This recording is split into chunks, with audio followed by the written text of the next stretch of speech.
শাহবাগ থানায় ছাত্রদল এবং শিবিরের মধ্যে সংঘর্ষ চলছে। সেখানে আছেন আমাদের সহকর্মী রায়হান কবির। সরাসরি তার সঙ্গে যুক্ত হব।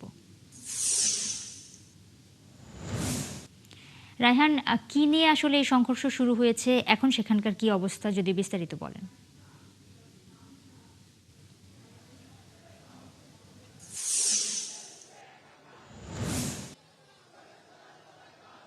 নুসরাত, সংঘর্ষের সূচনার যে ঘটনাটি সেটি এখনো পর্যন্ত আমরা সঠিক কিনা বা সঠিক কোনটি এটি এখন জানতে পারি নাই। আমার ঠিক পিছনেই দেখতে পাচ্ছেন ছাত্রদলের যে সকল কর্মী এখানে রয়েছেন, তারা স্লোগান দিচ্ছেন এবং ভেতরে রয়েছে ঢাকা বিশ্ববিদ্যালয় ডাকসুর একজন সম্পাদক। তাকে সেখানে আমরা দেখেছিলাম, সে প্রবেশ করেছিল এবং প্রবেশের পর বের হতে পারেনি।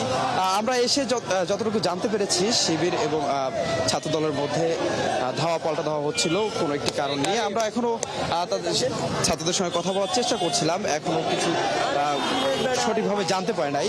আমরা একটু জানার চেষ্টা করবো যে আসলে কি ঘটেছিল। আমরা ছাত্রদলের একজনের কাছ থেকে একটু জানতে চাচ্ছি যে সলিমুল্লাহ মুসলিম হলের 18-19 সেশনের শিবিরের ডাকসু সে করেছে, ডাকসুর সদস্য সে আব্দুল্লাহ আল মাহমুদ, সে আমাদের প্রধানমন্ত্রী তারেক রহমান এবং তার সুযোগ্য কন্যা জাইমুর রহমানকে বিকৃত করে এটা মস্তিষ্কের একটা কাজ করেছে। সে সেখানে দিয়েছে যে মানে এটা আসলে ভাষা প্রকাশ করার মতো না।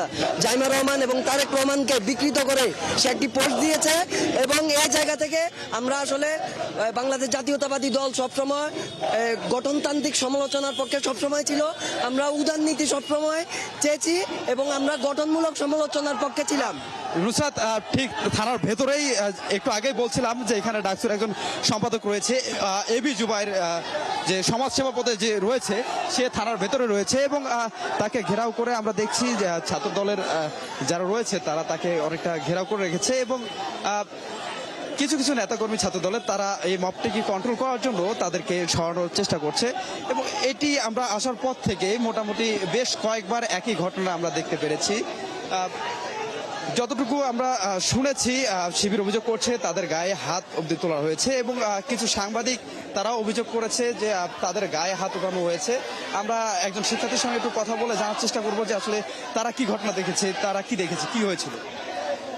এখানে আসার পরে আমরা দেখতে পেলাম যে কিছুক্ষণ আগে যে সাংবাদিকদের সাথে একটা মোটামুটি ঝামেলা চলছিল। তারপর একটু আগে ডাকসু সমাজসেবা সম্পাদক, সাংস্কৃতিক সম্পাদক তারা ভিতরে আসলো। তারা ভিতরে আসার পর তাদের উপরে এক প্রকার একটা তৈরি হচ্ছে, সেটাই তাদের উপরে এখন একটা তাদের প্রকৃতির যে ইটা ছিল সেটা করা হচ্ছে। নুসরাত, আসলে যেমনটি শুনছিলেন, দেখছিলেন, এখানে একটা জটলা তৈরি হয়ে আছে এবং জটলাটিতে কারা এটা বোঝা অনেকটাই মুশকিল, তবে কিছুটা বোঝা যাচ্ছে ছাত্র দলের নেতা কর্মীরা রয়েছে এবং অনেক ধন্যবাদ। আপনার কাছ থেকে পরবর্তীতে আমরা আপডেট জেনে নিব। দর্শক, শাহবাগ থানা থেকে যুক্ত হয়েছিলেন সহকর্মী রায়হান কবির।